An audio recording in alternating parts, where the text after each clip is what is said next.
Welcome back to r/desserts. Guess who was kidnapped by the tacos now? You guessed it, a local man ice cream. Yeah. Today we are reading r/r/. Confession. I didn't know what it was. If you've noticed, this video has a little bit of a different format. It's because I'm busy and hey, if we get 1,000,000 views, that's cool. Thanks, gamers. Let it go, make my body go. Take our bodies higher and higher. A year ago, I relapsed on heroin and recovered. I never told my wife or kids. I have a wife and 2 kids, ages 14 to 11. I was a heroin addict, 16 years old to 23 years old, which was when my first son was born. My wife helped me get sober and remains an amazing person and wife overall. Last year, my wife had surgery and got pain pills. I don't know what the fuck came over me, but I just wanted to try one to remember how good opiates feel. I was thinking it wasn't heroin, right? So maybe I won't relapse. I can't even describe how stupid that decision was. I wasn't desperate or particularly yearning for heroin, but I just wanted to try it. Literally, right away, I felt so unbelievably amazing that I took 2 more the next day. On day 3, I took about 4 through 5. Oh, I was high the entire day, feeling absolutely amazing. On day 5, I went to one of my local dealers and got heroin. Literally, it only took me 5 days to get back into heroin. My wife never got the hint. My kid never suspected anything. I was lucky this happened while my wife was recovering from surgery. She was bedridden most of the day, so I was free to do what I want. I didn't inject, I just snorted. I did it every single day for 2 weeks. The only suspicion was my daughter saying I was acting weird when I was high. And when my son went downstairs at night and I was mumbling because I was nodding out, he assumed I was tired. I knew I had to do something. I wanted just to leave, run away to New Mexico or something, and do heroin the entire time. Then maybe come back. At the time, it was literally all I wanted. I kept making horrible, immoral excuses for my usage, like, oh, my kids are old enough, and my wife is a good mom, they don't even need me. I can't just run away and do heroin on an island forever. That's the kind of shit I would think. I knew that it was bullshit, but it was so damn powerful. I ended up quitting. I just sort of forced myself to stop. To previously, when I was a teen, seemed impossible, but now it feels like I have more to live for. It's been a whole year since then. I remember because my wife's surgery was the day before the 4th of July. That's something else. the wife had to have known. Yes, Yeah. over here. The comment, are you sure she didn't notice taking 8 pain pills from a bottle? It's pretty noticeable. Usually after surgery, they don't give you that many that you wouldn't notice 8 missing. Yeah, Hold up exactly. now, where's my pills? Oh Exact- well, must have I'm spilled. sure she knew, but she just kind of ignored it or something. That's crazy. Yeah. You good? I got it. Okay.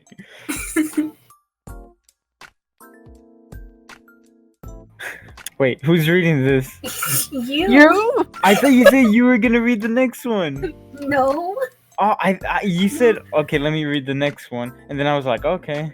Oh no, I said I should have read the next one because I clicked it and it's a lot more like easy. All right. I took advantage of my friend, his wife, and his kids, and I plan on doing it again. Huh. Oh. Okay. Took advantage of my friend, his wife, and his kids, and I plan on doing it again. I convinced them to trust me, and I did with them what I wanted. They trusted me 100% and didn't suspect anything. They had no idea what I was about to do to all of them. I found a board game that looked cool, but the pieces looked goofy, so I made better looking pieces out of Lego. I got carried away and added more pieces that weren't in the official game. I continued with my plan and started to make up some game rules.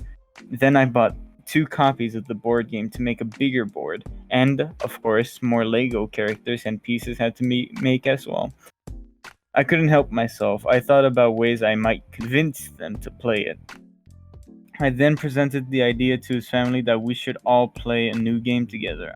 I presented him little bits of the game over a few days, building curiosity. I was a little nervous that they might look up the official game and question me on why they were nothing like. Then, when we finally played it, they were so distracted by the little cool Lego props that nobody asked to see the rules. They just trusted me. My plan was working. Technically, the majority of the game was made up. They would double check rules with me, and with a straight face, I would lie to them about my made up rules. At one point, I had overlooked a flaw in my rules, and we were going to lose the game 3-4 of the way through the game. So I changed the rules to make it look like I was simply clarifying a certain rule. Luckily, it still made sense and didn't contradict my previous rules. They fell for it. It was a cooperative game. Either we all lose or we all win together. We won the game, and all the kids were having so much fun. I felt self-conscious, a little nervous for just making up a game and rules and passing it off as an official game. But I was never called out, and they want to play again. I hope they never find out, and I look forward to lying to them all again. That's not what I expected that to be. Honestly, I thought it was like I'm stealing money from their bank account. I thought it was sexual assault or something. No, I didn't think it was sexual assault. I thought it was like I'm telling them that I need help for like a car loan or something, and I'm paying off like, I don't know, prostitutes. But I mean, he didn't lie. Yeah, he didn't lie. I mean, but like, I hate it. I mean, he could have just told like people, it's like, oh, this is a game I made up, you know? But where's the fun in that? Not lying. No. At first, I thought maybe it's like, even like as it was going, I thought maybe it was gonna be like they're gonna gamble money or something, and it was gonna be something like dumb, like I put magnets on the Legos, and like every time they shook it, I used the magnet to put it where I wanted to or something. But no. What do you think, Fernando? Yeah. Okay. Nice. Please, next one. Yeah, next. Oh no. I faked being special ed. I was in 4th grade and I didn't enjoy anything at the school I was attending. Everyone was smarter than me and richer than me, so I never felt like I belonged. Apparently, they agreed with me. Everyone I knew there were always very mean to me, from the younger kids to the school staff. It was hell, and eventually I gave up and just didn't do anything. I didn't talk to anyone or do any work, so the teacher I had at the time must have thought I was special needs. So the next year I was put in special needs class and just accepted it. I was relatively happy with my situation because it got me away from everyone else. Then it all went to shit. There is a reason why the special needs is separated from the rest of the school. I don't know how I managed to survive until the very end of the year. On the last day of school, I broke the news that I wasn't special needs, and the people who were in charge were not happy. I never went back to that school and never will associate with the district again. I also never went near another special needs class. The school has to contact the parents to be like, yo, that kid's special ed. This is a rich school. They probably on a yacht for work. Well, wait, rich as in like private? Probably. Even if you were private, there's still a lot of things that like require like parents to be like, yo. And a lot of times when you're special ed, like there's a lot of parent teacher meetings where like, okay, this is how your kid's been this month and on. So it's like, it's weird because it wouldn't have happened like that, to be honest. Do you think it's fake? Yeah, especially if you're in like elementary, because a lot of times it's like they're not gonna let you ride the bus, and they usually separate you from the rest of the kids when you're special ed, and the teacher has to like take you to your car. So mom would have noticed like, oh, why is my kid special ed? And the mom should have been like, he's not. I remember when I had speech for like 8 years. It was Really? horrible. Well, not 8. I feel like it was less than that, but it felt like 8. I don't know. I'm pretty sure this may be fake then. Oh, mini story. In the speech class, like throughout elementary school, Mhm. we just basically played games and just like pronounce S words or R, like rabbit, roach, right, and then we would play ants in the pants to like we would like just flick ants into some like toys pants, and it was great. I still remember some of the guys who were in there, JC, Noe.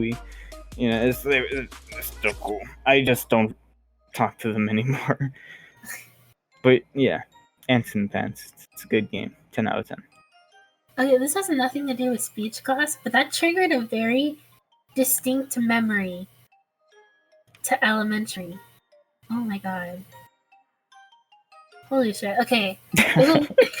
Okay, so in 3rd grade, I got sent to the counselor because this girl named Angelica, who was like my frenemy at the time, like we pretended to be friends, but then she would cry like every day.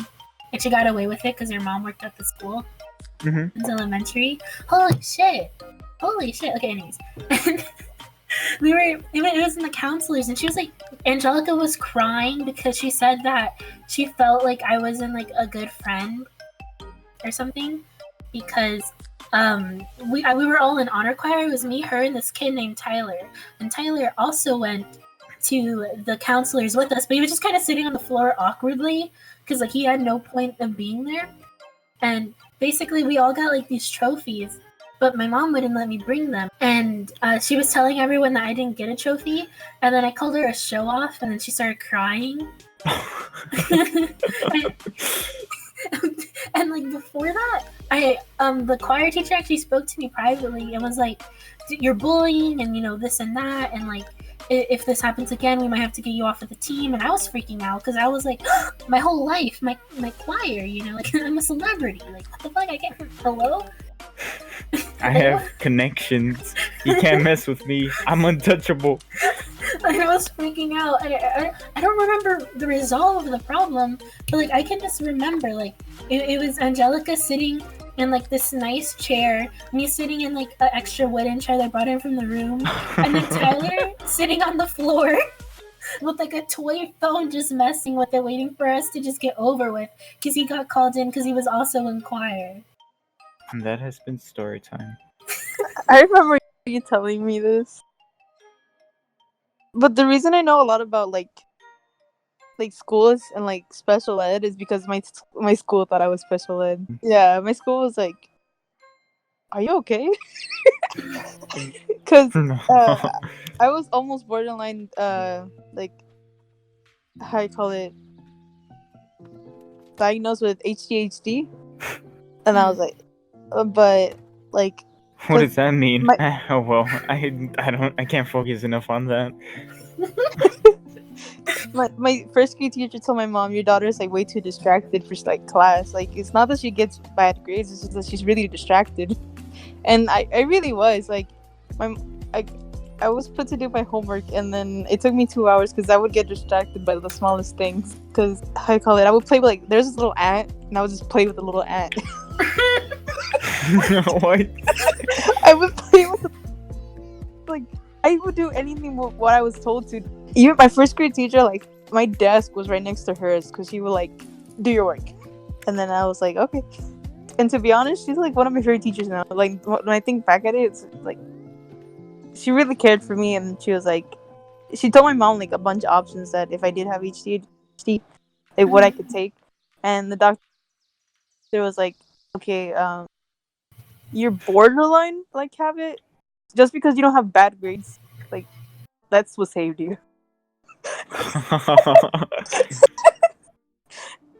So like, yeah, like I wouldn't have been placed like separate from the rest of the kids. I would have been like in the normal class, but I would have to be taken out, you know, like time to time. You know how some special kids were like in the class with you, but like would get taken out. So like instead of going to gym, they would go to like another class. That would have been me. So that's one of the reasons why like I think this story is bullshit, because it's like I went through the trouble. In conclusion, Gabby doesn't have ADHD. I Or played ADHD. ants in my pants. and Emily was a bully in music class. I was not a bully. In fact, I feel bullied, if anything. She was discriminated. She needs to go to that school and tell them that they need to offer her a full scholarship. Okay, Fernando, say the outro. I gotta go. It's so hot in here. I'm dying. Dude, what the fuck? Oh my god. Oh god. No. Thanks for coming. Welcome back to another video. Okay. Goodbye. Yeah, that was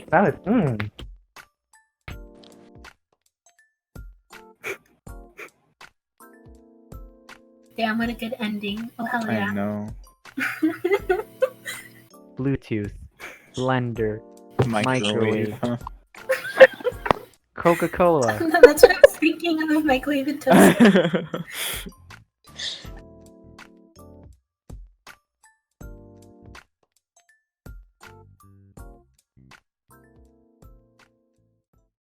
Like, carrot cake is my favorite cake, and it's one of the only cakes I'll like ever eat.